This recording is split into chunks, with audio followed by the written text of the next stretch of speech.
I'm World Cup champion Megan Klingenberg. Wondering who you should root for at the FIFA Women's World Cup?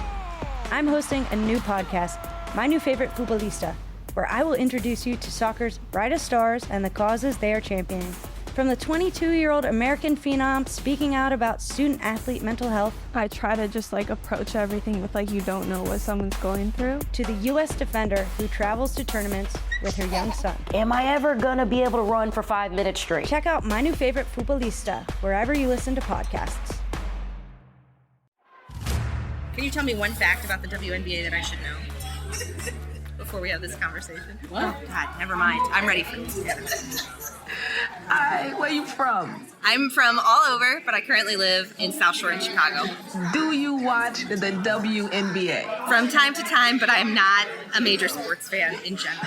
Okay, when you watch, what team do you watch? I watch whatever Brittany Griner's on.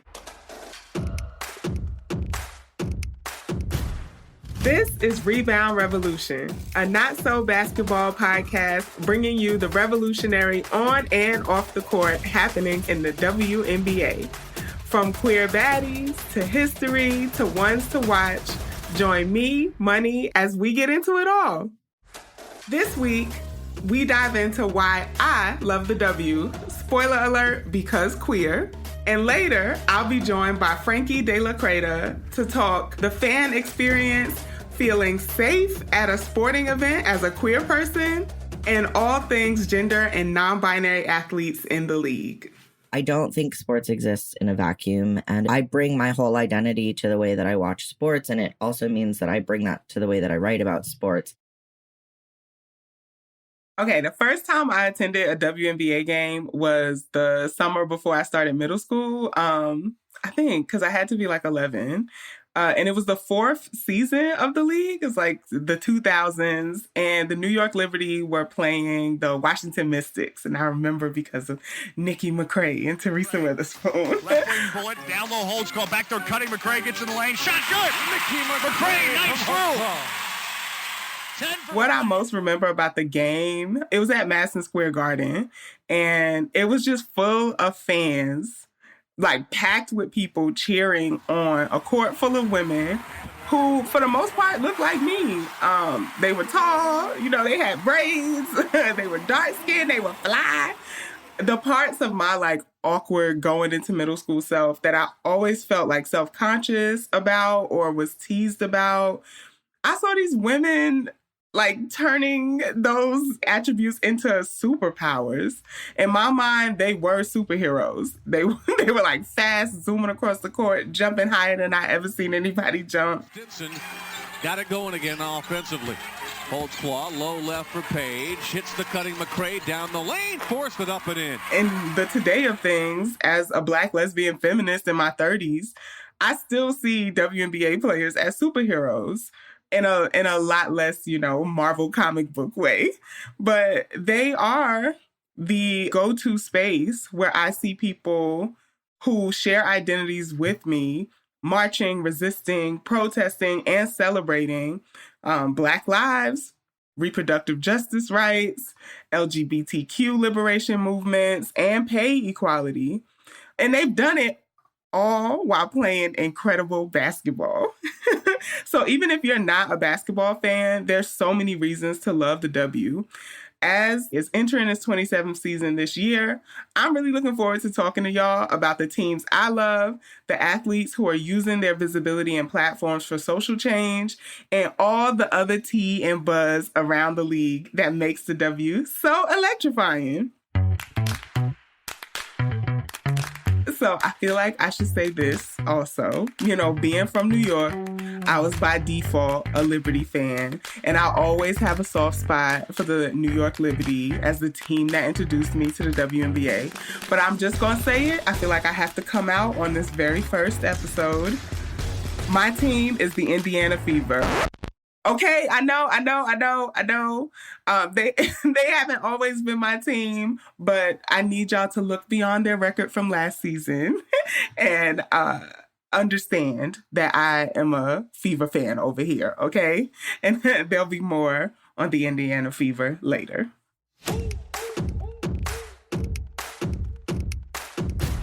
I'm here with today's guest, Frankie De La Cretaz. Frankie, thank you so much for joining me. Thank you for having me. So, would you like to intro yourself? Tell us a little bit about you. Yeah, I am a freelance journalist who writes mostly at the intersection of sports, gender, and queerness. What kind of brought you to the work that you do and the writing that you do on the W? Yeah, I think for me, part of what's really important about the sports writing that I do, and the reason I am a sports writer, regardless of what kind of sport I'm writing about, is that I don't think sports exists in a vacuum. And I bring my whole identity to the way that I watch sports. And it also means that I bring that to the way that I write about sports. And I think particularly a league like the WNBA, but as we've already mentioned, it's a very queer league. I'm willing to bet at least 80% or more of the players are queer. And to me, it's so important to continuously have a queer lens on the league, because if we erase the queerness of the WNBA, we're actually erasing what it is. We're erasing the culture of it, right? When you think about having that many like lesbians or queer people, queer, mostly women in a locker room, you're talking about a lesbian space. Yes. You're talking about a Black lesbian space. Yes. Let's be real, right?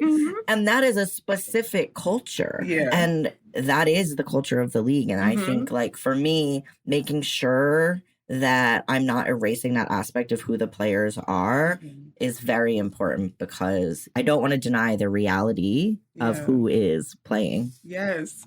I think so actively about the W in that way. Like, the W is queer culture in real time. Like, it's one of the last like non-male centered queer cultural spaces that we have. Yeah, because the thing about being a sports fan is Jessica Luther and Kevitha Davidson wrote the book, like, Loving Sports When They Don't Love You Back. And I think a lot of times that's what being a sports fan really feels like, particularly in men's sports, right? And you don't feel entirely safe. Like, I've gone to Pride nights at Fenway Park, and I'm like, still sort of like, this is supposedly for me. Is it though? Do I want to be here? And I feel like you're constantly like looking over your shoulder. And the thing about the W is it's a much more diverse fan base in terms of who is showing up. And the reason that the fan base is as diverse as it is because of who's on the court. And to me, it's a very supportive environment of not just like the other fans, but of the players themselves. Even the way, this is a thing that I think is like pretty unique to the W. Like, the playoff game that I went to was the Sun were playing the Sky. Oh my God. People are like not even heckling. Like, they're heckling the Sky, but like not in a mean way, right? Yeah. It's sort of just like, we want you to excel also, but maybe not today. Or like, you know what I mean? Like, even when you're rooting against a team, you're rooting for the players. And that's something that feels very unique to the W. Yeah. I also think about it being like a welcoming environment for like kids and family. Every time I go to a W game, there's families, you know, like usually queer families with their little kids there. There's like kids running around and everybody has eyes on them. It also feels like a much more intergenerational space than other sporting events I go to too, where people might side-eye you for having your kid running around. It is. And women's sports in general often, like, in a way that I don't think we see as much in men's sports, the players are so much more willing to like see a young girl or a young kid in the crowd and like go up and like talk to that kid, or be like, they know that they are role models and inspirations, and they really want to be that positive force and encourage, you know, young kids as well. And so I think it is a lot more kid-centered. Yeah. We heard you loud and clear. You love the WNBA and want more analysis and insight on your favorite players. Welcome to Queens of the Court, an Odyssey original podcast. I'm your girl, Cheryl Swoops. And I'm Jordan Robinson. All season long, we'll be bringing you the post-game analysis that you crave and sitting down for interviews with athletes across the W. You can listen to Queens of the Court on the Odyssey app or wherever you get your podcasts.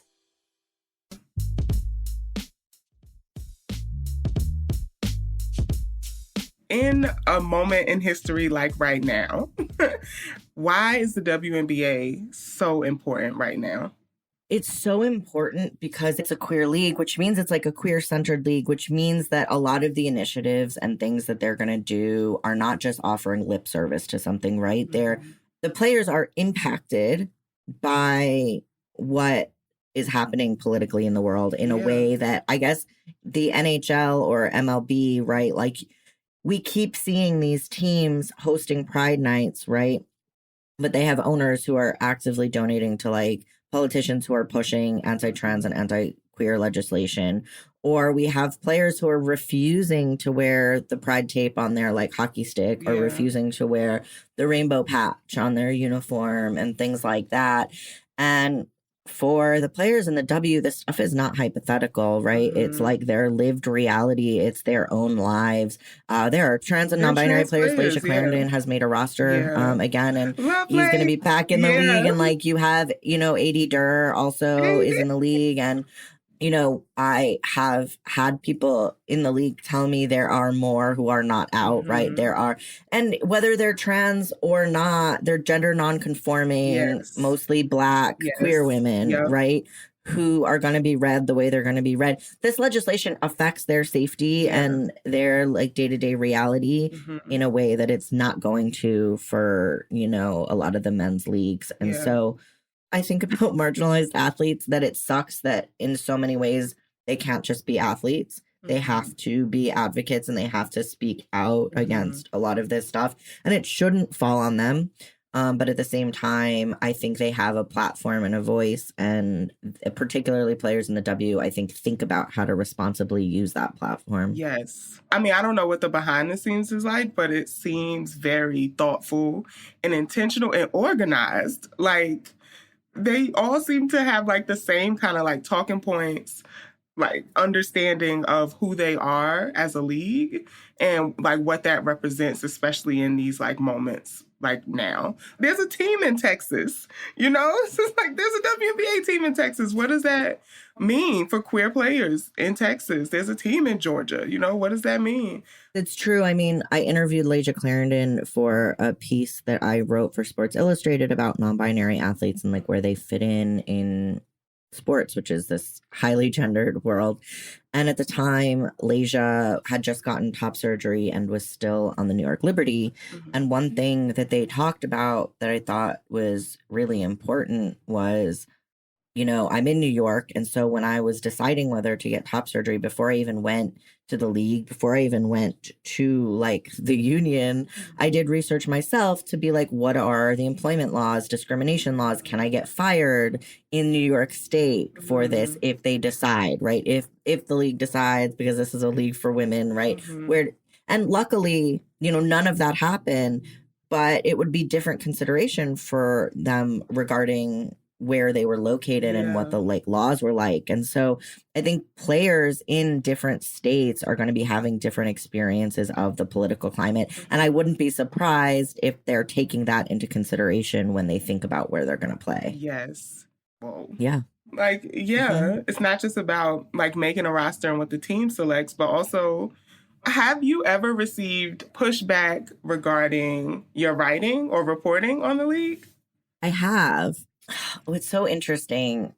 I think there's different kinds of pushback, right? There's like public pushback, and then there's the editorial pushback. And those look really different. I think editorial pushback sometimes looks more like me having to fight for the language I'm going to use, me having to fight for the way I'm going to use somebody's pronouns, or how much I'm going to explain or not explain. I think the Sports Illustrated piece I wrote is a good example of the conversations that were had behind the scenes and kind of the outcome. The article, Living Non-Binary in a Binary Sports World. Yeah. And so some of the conversations that we had behind the scenes was Laysia uses he, she, and they pronouns interchangeably, and Laysia wanted all of those used interchangeably.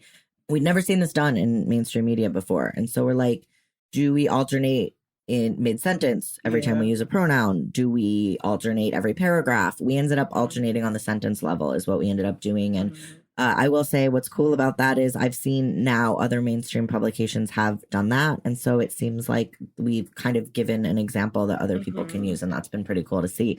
But the opening paragraph, before we got to the place where we described the pronouns and then allow us to kind of switch out, we had an opening paragraph and I was using they, them pronouns there. That was really important to me because yes, I could have used she and that would have been accurate. But to me, that didn't set up kind of who Laysia was. And I could have used he, but I didn't want readers to be defensive immediately. Exactly. I wanted to kind of explain. And so we used they, them until we could alternate. And that was like intentional. We talk about getting top surgery and he's having to make these choices and considerations and like has all of these questions about how it could impact his career. Normally, when I'm writing about trans athletes and trans people, I actually don't talk about their bodies very much because I think that trans athletes and trans people in general can become a spectacle for like cis curiosity. And yet this was an important thing because for an athlete, the body is the site of also their profession and their sport and their athletic ability. And Laysia was literally considering changes that, you know, she would have had to make to her body and how that could have impacted her career. And so I actually like speak directly to the reader and explain like, ordinarily it's in bad taste to talk about the bodies of trans athletes. I am doing so because it is relevant to the considerations and questions being raised here. And so those were all very intentional. So I think those are some ways that pushback happens maybe, and not even just pushback, although I have pulled pieces because I haven't liked the editorial direction and didn't feel like they were listening to me. So that happens too. But like those kinds of conversations and sometimes disagreements can happen behind the scenes.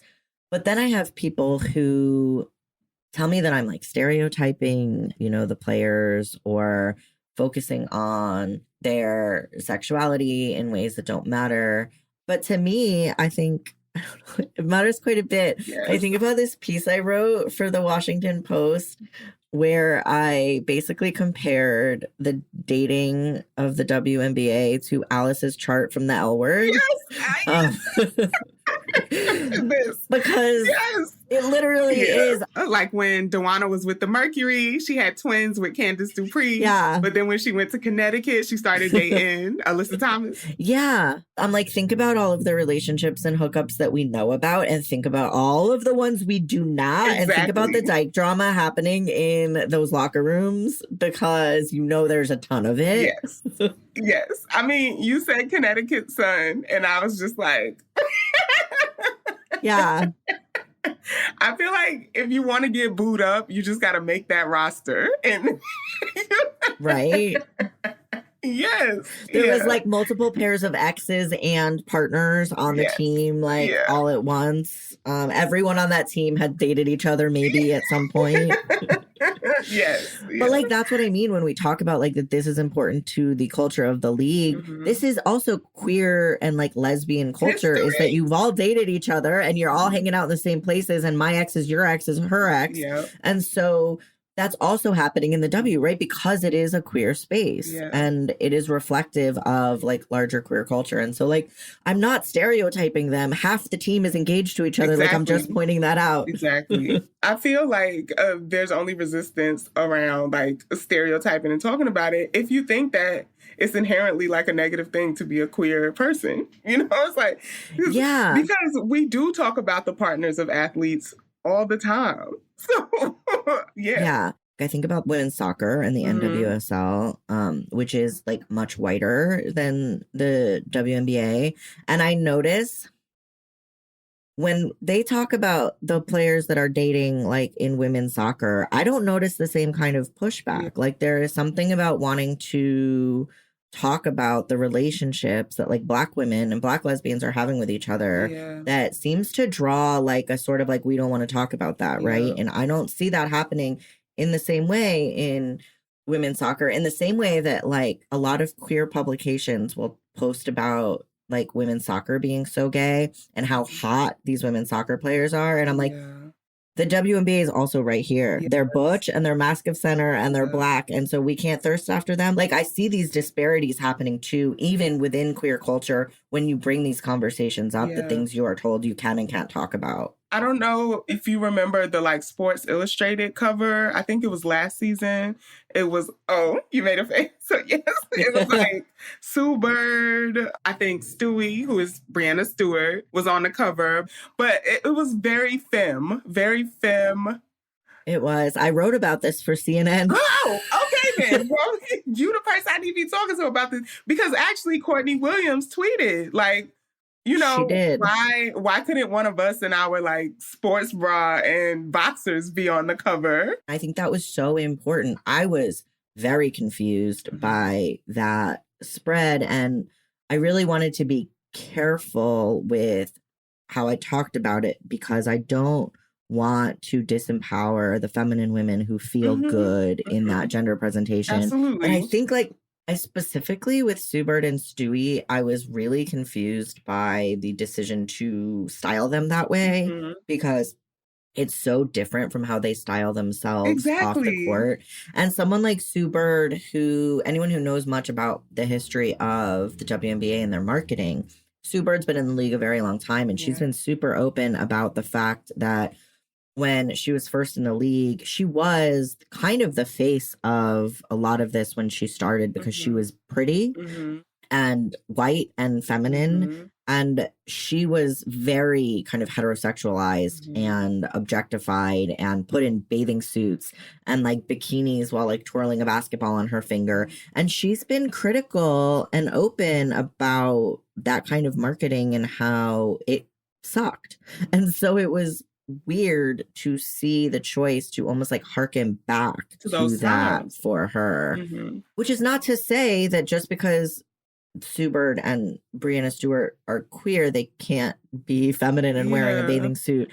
But when you look at their off-court style, it is not as feminized. And also, the W has really taken steps to let the players be themselves in terms of how they style themselves. I think social media has a lot to do with that. I think the players forced their hand, honestly. But regardless of how it happened, the W, even in their own marketing, really has allowed the players to embrace a more masculine of center style when it suits them. And it was just such a bizarre choice that it felt like a step back in so many ways. Yeah, it felt like that to me as well. And I think it assumes that there's no audience who likes seeing, you know, masculine women or queer masculinity, and that queer femininity, because queer femininity, in my eyes, looks really different than like cishet, you know, inline femininity. Like I think about somebody like Dejanay Carrington, who is very femme presenting, almost exaggeratedly so, like braids down to the back of her knees, who could have easily been on that spread as well. Yeah, queer femininity, the reason it is different than a straight femininity is because it is rejecting the male gaze, right? It is absolutely not for the male gaze, and therefore it's already starting from a place in which it is different. It is subversive just by the fact that it is unconcerned with what men think of it. I love that. Yes. What do you think people should be most excited about, or what are you looking forward to for this season? Well, I'm excited that Leja is back on a roster, and I hope that they get to stay there. I love watching Leja play, and he's just like so unabashedly trans in this way that like I love. And I've noticed the pit hair, which is new on the court, and I'm like, yes, like she posted something on her social media recently where it was like her and Courtney Williams like on the court together, and like the caption was something like women's basketball is so gay and I love it. Like it's so gay here and I love it. And I'm like, yes, I'm excited for that the league has so much momentum and the fan base is growing and like expansion is like a real possibility in the near future. And it's funny because so often we compare women's leagues to, men's leagues and whether or not they are making as much money or drawing as many fans. And the thing is, when you look at the trajectory of most sports leagues, like it's a decade minimum before most of them are profitable, like at all. And when you look at the fan base numbers and how many people are coming to games and you compare them to like a league like the NBA or the NFL over the course of their kind of existence, the WNBA is right on par to be as successful as these men's leagues are and have become. And I think we're really starting to see that happen. And I am very, very hopeful that the W can kind of set the pace for what a women's league can be. But also the basketball is just so good. This is why we need expansion, because you only have 144 roster spots, which means like, yes, of course, some teams are better than other, but every player out there is just so good at basketball. It's the hardest league to make a roster in because there's only 144 spots in. So that means everybody is the top of the top of the top. You started talking about expansion and immediately my brain went bling, bling, bling, because I'm in Philly and I just really, I just know if we got a team in Philly, Kalia Copper would leave Chicago and come back to Philly. But it makes me think about new people that I see talking about the WNBA, like on social media, in my personal life. And it has me wondering, for someone who's tuning in for the first time, like maybe they just started paying attention with like everything that was happening with the league last year, what should they be looking at if like they're a new fan? I think it can get really overwhelming to be a new fan of a league. Pick a team, whatever, like when it is. A couple seasons ago, I had a WNBA column at Autostraddle. And before this season, I was like, how to pick a team to root for. And I ranked them based on how gay they all were. Yes. And you could like just rate. Because that was you. I think the thing is like, what brings you to the WNBA and why do you want to watch? And like, I can make the appeal that like, if you're queer and you've never watched, but you just want to watch like queer women be hot and good at something, like that is a legitimate reason to watch the WNBA. And if that's why you're getting into it, like go find out all the gossip. That's just as exciting. I watch the games with my partner and I spend half the game. Well, I'm either explaining like what's happening basketball wise and like what we should be looking for. Or I'm like, so that one dated that one. Yes! And then that one also dated that one. And that to me is just as interesting. So if you like really like hot gossip, the WNBA is the league for that. So if like that's the place you want to start there. But if not, like pick a team, pick one team, whether it's the closest team to you, whether there's one athlete on it that you really like, whether you've heard they're the best, whether you've heard they're the worst, whatever it is, like pick your team and follow them. And like, I think it's a really good way to get into the league. And because there are so few teams in this league, they're going to be playing each other a lot. And you actually get to know the players pretty quickly. Yep. So we talked about them being hot a lot. Do you have any league crushes?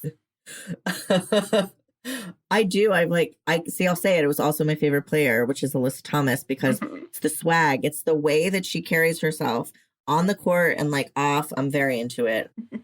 Okay, if you follow me during WNBA season, I will say things like Alyssa Thomas could like run me over and I'd say thank you and ask her to do it again. But also I once sent a tweet that had some pictures of Alyssa Thomas like looking particularly hot, and I said that she had choke me daddy energy, and multiple WNBA players liked the tweet. But also I was like, oh no, that means Alyssa Thomas knows this tweet exists because someone definitely told her, and she seems like she would be mortified by that. Like she seems like someone who would be kind of embarrassed to know that was happening. So I'm really sorry, Alyssa Thomas. I also think you're fantastic at basketball. Yes, indeed. The fundamentals are there. Very But I will say, I think that AT is a player who was really, really underrated and didn't get the attention and the like credit that she deserved for a really long time. And it's only been the last couple seasons that she's really gotten her flowers. And I'm glad that that is starting to happen for her because she deserves that. Yeah. I feel like I have like old and young league crushes, and I need like middle grounds, like, you know, like those players who are like 7-8 years in. I have like retired crushes, and then I have like rookie crushes that I'm like, you are just a baby but very fine, like. Yeah, see, that's the thing. I'm 38, and there's a point when I have to be like, I really think that player is hot, but they're like 24, and I need to maybe like not.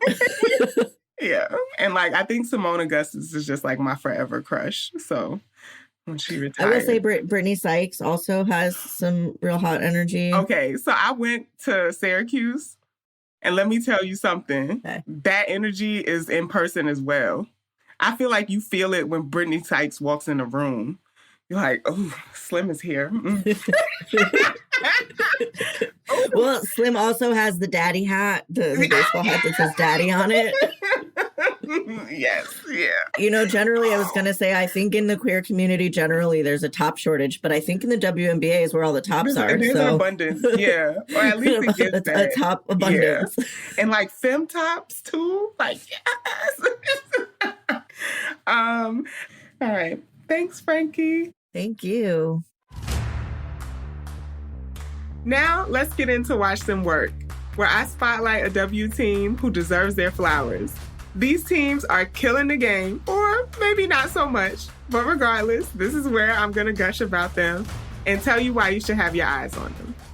This week, I'm watching the Indiana Fever. I know, they didn't have the greatest season last year, but the Fever are my favorite team. First of all, can we talk about those jerseys?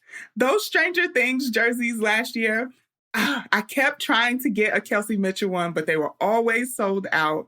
I think the Indiana Fever have an opportunity to have the best fan merch in the league because their colorway and even the new jerseys that they unveiled for this season, they're just amazing. I think they have the best jerseys in the league.